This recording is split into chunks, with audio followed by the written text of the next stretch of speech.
Hello there, and welcome to the latest instalment of the Advanced Photoshop tutorials.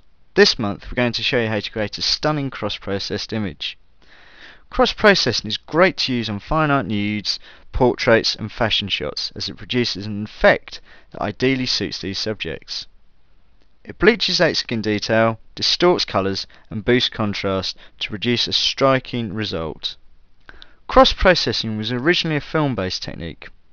We go through it in more detail in the magazine, but in essence, it's when a negative or slide film is processed in the wrong chemicals. We get these great results because the film reacts differently to what it should do, changing the colours of the shadows and highlights and increasing the contrast. This technique is transferred across to Photoshop, but instead of using hit and miss methods with various films, we can use the power of curves for complete control. Right, before we get started on the cross-processing technique, let's have a look at how curves work. As you can see, I've got my start image opened up from this month's CD. What we want to do now is bring up the curves palette. So if we just go to Image, Adjustments, Curves, or if you're feeling lazy, hit Ctrl M. So this is our curves palette. You've probably come across it before, but let's just run through a few things. Just like levels, it has 255 tones. From the bottom left here, which is the darkest, which is 0, right up to the top, which is 255, which is the lightest point of the image.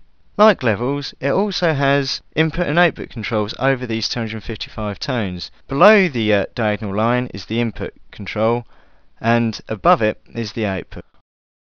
Right, let's have a look at some rudimentary curves. If I pull the darkest tone to the right, the image will become darker as more grey tones are being forced into black. There you go. Right, if I just pull that back, I'll show you what happens when I do the same with the lightest point. If I pull that to the left, it becomes lighter. Increase the contrast because the light grey tones are becoming white. And if I bring the darkest point in again, we increase all round contrast. Right, if I just bring that back to how it was, and I'll now show you how to make a dark area lighter with less contrast. And all I'm going to do is push the darkest point upwards. You'll see as we do this, the darker pixels will become lighter. Right, I'll just pull that back and I'll do the same with the light pixels. So I'm going to get the lightest point and I'm going to make that darker but with less contrast. If I want to reduce contrast throughout though, I'll just have to leave the lightest point right down there and then just bring the darkest point upwards.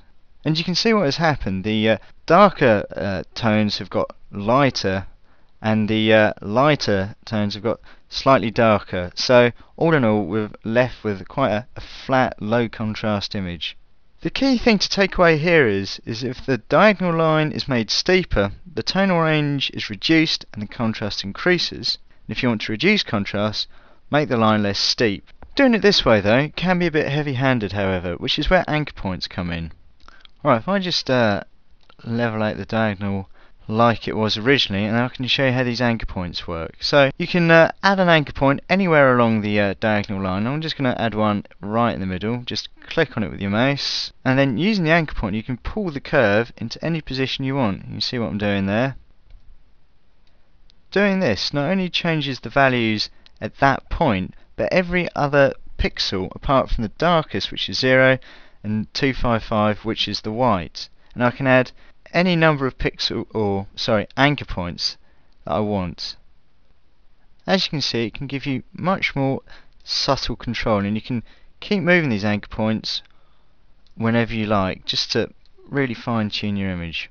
Right, I think we've got the basics of curves out of the way, so I think we can crack on with our cross-processing technique. So just going to hit cancel on this pop-up box here, and you'll see it reverts back to our sort of start image. Alright, first thing you want to do is bring up your start image, which is daniela.jpg on this month's CD, and then once you've done that, hit F7 to bring up the layers palette. Okay, at the bottom of the layers palette you'll find a create new fill or adjustment layer option. That's that one there, click on it and then go down to curves.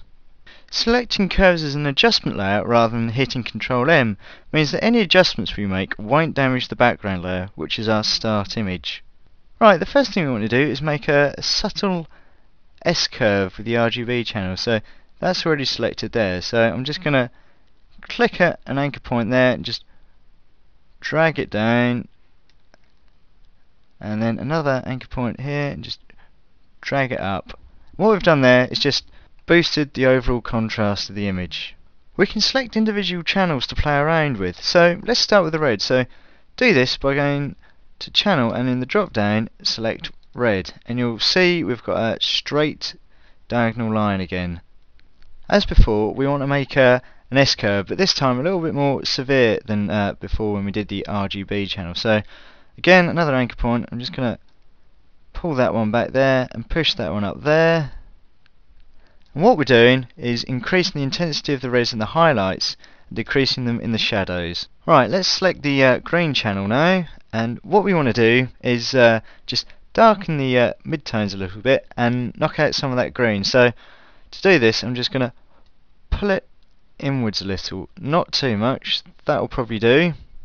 Right, finally we're on the blue channel, so select that from the drop down, and this is where the big changes are going to happen. I think the first thing we need to do is lighten the dark areas of the blue, and to do this I'm going to go to the darkest point on the curve, which is 0 there, and then I'm just going to drag it upwards to about that point there, and you can see that's already had quite a drastic effect on the image. Alright, now I've done that, I want to make the light areas of the blue darker, so I'm going to go to the lightest point, which is the 255 point, and then just going to click on it and just drag it down to somewhere about there. Making those two adjustments means we've reduced the contrast, so I'm just going to tinker around with that just to try and boost some of that up. So I'm going to make an anchor point there and just drag that up there, so the saturation's sort of heavily increased there, and at that same point I'm just going to drag this down to about there, so something like that. So with those two extra anchor points, we've increased the saturation and boosted the contrast. You may be thinking it doesn't quite look like the finished article, and you'd be right. We've still got one last step to go. However, for our curves, I think we're finished, so hit OK. As you can see, if I hide our adjustment layer, the curves, we've made some drastic changes to the image. The great thing about adjustment layers as well is you can double click on them and you can bring up the curves again and you can edit away, but I think I'm pretty happy with what we've done, so I'm going to just click that off again, but I think it's time for our final step. What we're going to do is add a blending mode, so where it says normal, click on the arrow and you'll get a drop down list, and what we want to select is overlay from that. As you can see, that has quite an impact on our curves and really does give over a really good strong cross-processed result for us. Again, if I just hide that adjustment layer, you can see the major changes we've made to the pic. It's got a nice cool look to it with some great toning in the highlights and plenty of contrast. Using curves to add a cross-processed effect can make your picture have real impact. Just have a play around with the various channels and curves and see what you come up with. Anyway, I hope you've enjoyed it, and I'll see you next month. Cheers!